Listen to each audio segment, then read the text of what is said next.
Hey everybody, welcome back. It's hot. It's too hot for a hat. So anyways, today I'm going to talk about making kokedamas or this thing.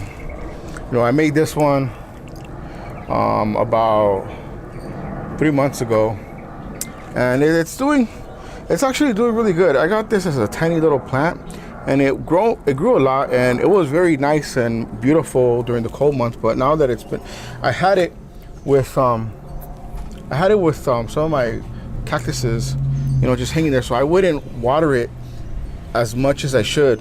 Now this one, I sort of don't like the way it turned out, but it's okay. Well, the plant died, and it's coming back. Like I just moved it about 3 days ago, and now it's doing a lot better. All these leaves are brand new. The leaves get really big and like a nice orange, but I don't know. This geranium's not meant for to stay small or to be in a small container. This is a really big geranium with big leaves, but because I have it here, it's kind of gonna stay small. You understand? There's not a lot of room for the roots, and I see, for a while I saw the roots sort of popping out from the bottom, but I plucked them out. So for this is fairly easy. It's all about the soil. You got to have the soil clumped together. And if you don't like it hanging, a lot of people like it hanging because it looks like it's like a floating little garden thing. Something so unique and different. But a lot of people just have them in a dish inside their house, and it looks really nice. And in the cold months, this all turned green. But it's been really hot. So I was cleaning up the front yard, and I found this other geranium that I bought for the foliage. And I said, you know, I'm gonna do the same thing. It looks kind of cool. Spider webs. It actually got beat up.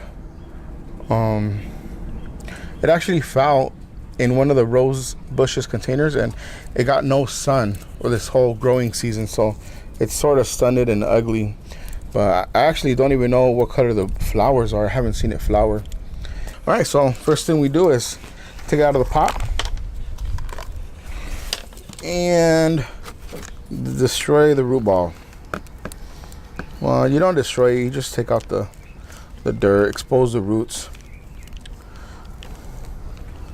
These guys have very, very small. They use one of those peat moss, those peat pellets. This came from, oh no, it's not grown from seed, right? It's grown from cuttings. These guys don't give seeds. That's right, that's right. Thank you for the correction, Vinny. This makes it a lot easier too. You know what? I didn't find any slugs. All right, so here is the rooted cutting. There's still some perlite and that fiber stuff in there. Can't seem to take it out. It is embedded with the, oh, there you go. Embedded with the roots. But as you can see, there's a lot of roots. So you do this.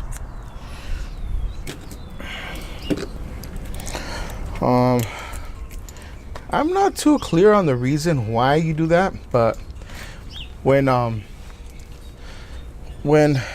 was always told that when you get a plant in a big container and you want to pot it into a smaller container, you have to chop off half the roots. Like when I get an Oncidium orchid or any kind of orchid that just has a ton of roots, and I want to put it, or I want to start it in semi-hydroponics or some other kind of setup, cut them out, like cut most of them off. You want fresh roots. I'm using 100% new soil. I'm using a different technique for it. I want brand new roots. So I'm not too worried about all of this stuff because they're tiny leaves too, and plus it's a geranium. These guys will grow on the sidewalk cracks. So now I'm gonna use Oh, there are slugs in there. I need like a fire trash bin. I have, last time also on this one I used a lot of the fishing wire, and I did not like it because it cut a lot of the roots as I was tying it. So now I'm gonna use this stuff. You don't need a lot, just to encase the roots. You encase the roots like butter. You encase the roots in just the moss, and this is that long strain premium grade orchid stuff. I hate all this stuff, so it's all the same to me, but it works. So you want to get some of it and throw it in the middle. That way the roots sort of don't get all crowded together. Exactly what I did to that one too. And then get some pretty long strands and you wrap it around. And that's it. This is my ball. I'm just gonna tie it up a little bit right here. You don't want it too tight. You don't want it too loose. And no, wait. What I do is just find a part that's up and loop the rest of this guy through. All right, so it's not wet enough. This stuff really has to be soaked, like watery. I don't know if you guys could see this, but it has to be like that. All right, so you get your soil, make sure it's all mixed in there. I hate this. Oh, it's funny. So you grab a handful and squeeze out all the water, and it should sort of just stick on there like mud. Pretty much, you're playing with mud.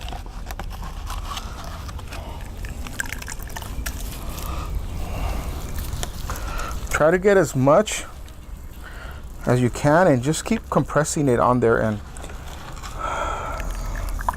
it's gonna feel like you're not doing it, but you are.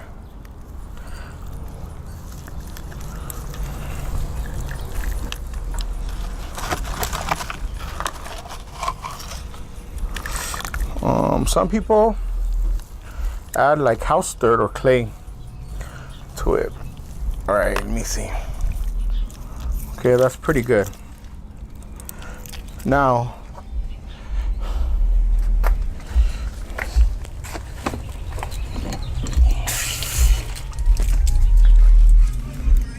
that was too much for me. Now you get the sphagnum moss.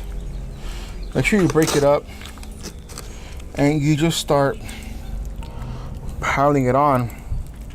And right now you should get the string out and start, just hold it with one finger and start tying it, and just lightly, and twist it, turn it, and add some more. I like adding it like just laying it on top. Just a couple more turns, and this stuff is not easy to work with. If you feel like there's like a bald spot or something, just go ahead and add more dirt right there. Oh, it doesn't really matter, but I am soiling up this moss, and again, add it on top. Oh man, no es posible. Do some turns, even if it's not going around the whole entire thing, just like to hold the moss in its place while you have it in your palm. It's also a good idea to have it at a very good angle, or at least hold it from one side of it, like right here. That way I can get the yarn or string or twine, whatever you're using, and kind of wrap the whole thing. Like I said, you can go really heavy on the moss, and it doesn't really matter. It's still gonna grow. Like the roots will develop into the moss eventually and find nutrients there. Ahua!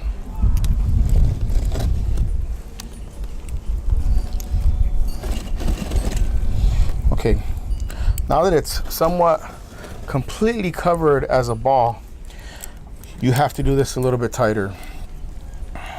And you just keep packing on the moss. You want a good 2 to 3 layers of moss, and you want it really thick. You just cake it on top and give it a nice wrap from the top to the bottom, and you keep going and turn the ball. I don't know if any of you guys make your own balls of yarn when you buy yarn. I do. So I'm using that technique, you know, from all the way to the top, all the way from the bottom, top to the bottom, and so forth. All right, this part's sort of very important. The bottom's gonna be exposed, like so. You can see the mud in there. That's very easy. You just get it, hold it upside down, put as much as you can. Remember, this is what holds the water in, and you do the same thing from the top. Turn it from the bottom, make like an X, and keep going. I've seen a lot of people don't use the twine, or they use this one. I use the green dyed, like the clothes hanger twine, and it looks nice at first, but then it just turns into any color. This stuff is also the clothes hanger stuff. What is it called? It's like nylon. It's it can withstand the force, the UV of the sun, so it's not gonna deteriorate right away. Right, if you want to hide all of this crossing, whatever, you could do it. It's a little bit hard, but you do one spin around it just to get it started.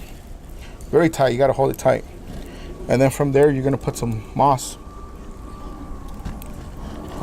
the hanging stuff in there. You just got to keep laying it on there, and as you go around the whole ball, it'll completely cover the lines. Let me see. The first turn is just there so you could see where it's gonna be. Let me see. You lay it on top. Oh, there's a lot right here. Put your thumb on it, don't lose it.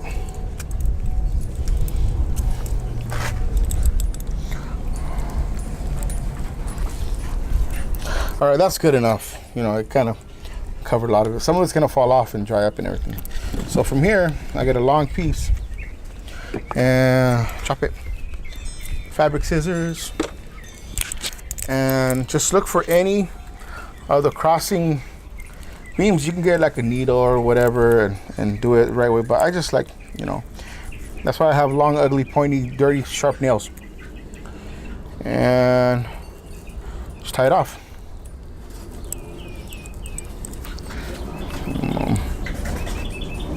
Whoops, why did I do that? All right, let me see. Let me try that one more time. What sucks is that you guys can't see what I'm doing, but I found another string and I went under it, and now I'm gonna go under it, but this time I'm gonna go through this and make a knot, and then I'll make another knot like that, pull it through, and that should be enough. All right, so I'll tuck this in later. So you think you're done. Squeeze out some of the water. See how much water they retain? later on that kind of goes away. That's why I put so much of the moss, because this one I just watered it before I started the filming, and it's super dry.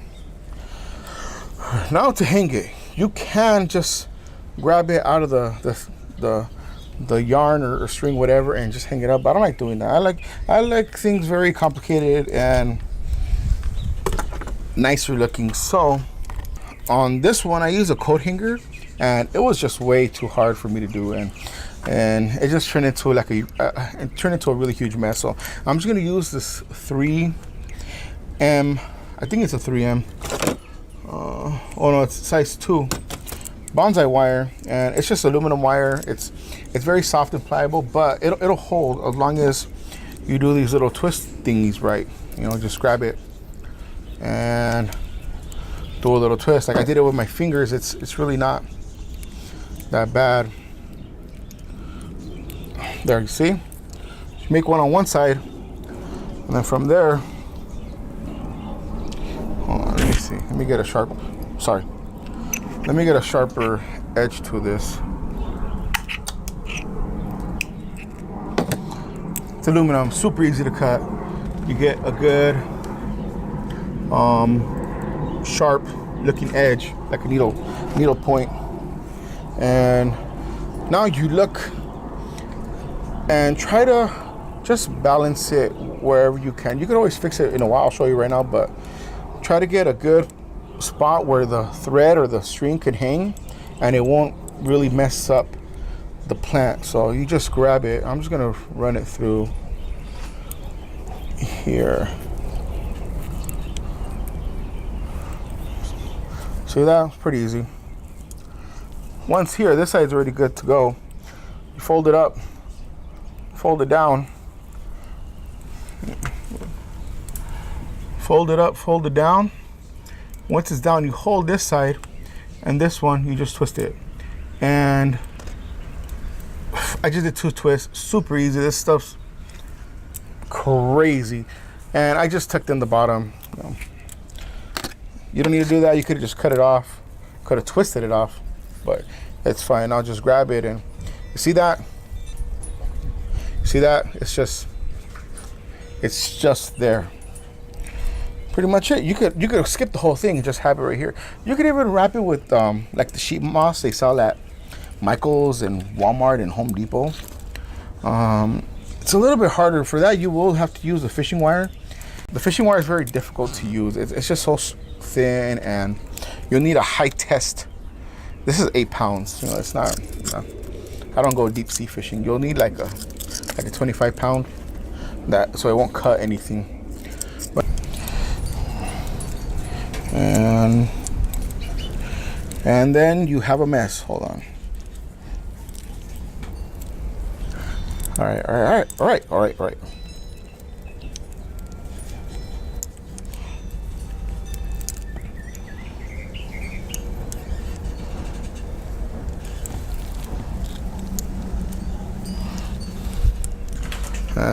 That's it, and you're pretty much done. You can just go ahead and hang this guy out. Let me cut these nasty whiskers out.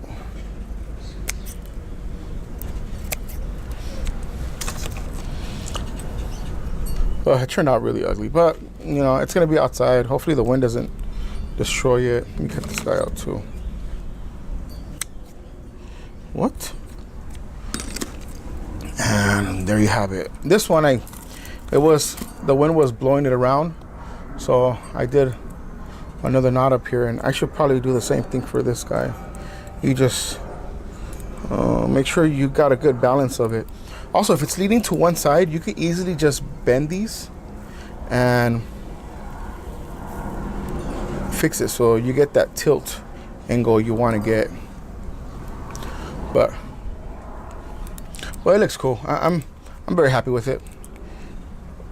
Do a top knot.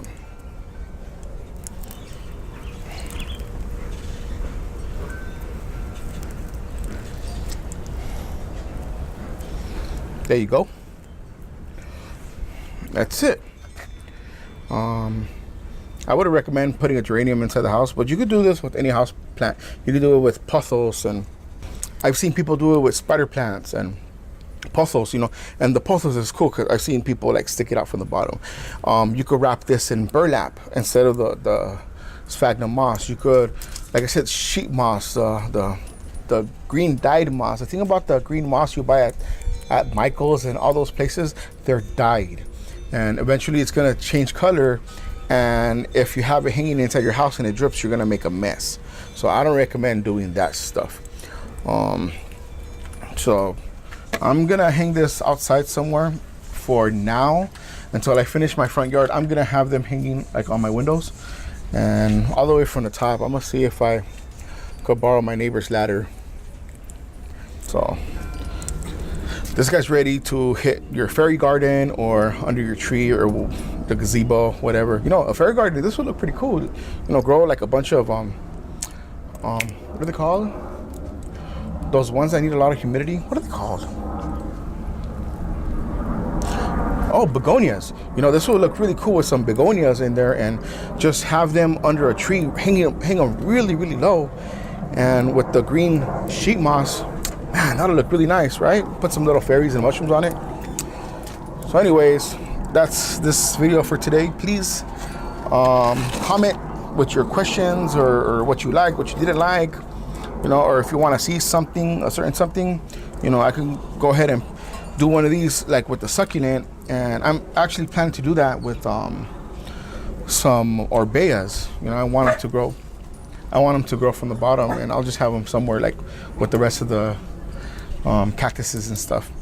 But yeah, that's pretty much it. Give me a thumbs up or thumbs down, I don't really care. Comment, subscribe, and check out my Patreon page. I'm gonna do a video pretty soon of the plant that I'm going to give away, and I just picked up some plant, and I'm thinking it's gonna be an epidendrum orchid, a really big one, or a bunch of my kikis. It depends on. And in order for you to get into that, you're gonna have to become a Patreon member. I think it's the second tier that'll put you in the monthly drawing. And every month I'll have a different plant that you know, I just think will be kind of cool to give away. Like that's pretty cool. I know a lot of you people don't have them, or you can't find that color, or you just, you know, they're really expensive. You pay $25. That one goes for $25 for a basket like this that has one that's not gonna flower for a couple months. And the one I'm giving up, it's ready to flower. And you know, all you got to do is put it in your house and stare at it, or put it in the ground, or you know, whatever you want. It's ready to go. So I'll make that video probably tomorrow. I gotta see what I have, or it might just be a bunch of babies in a box and a bunch of other stuff. It really depends how many members I get in there. And right now there's not a lot of members, so you have a huge opportunity and chance to actually win something. And so that's pretty much it. All right, thanks everybody.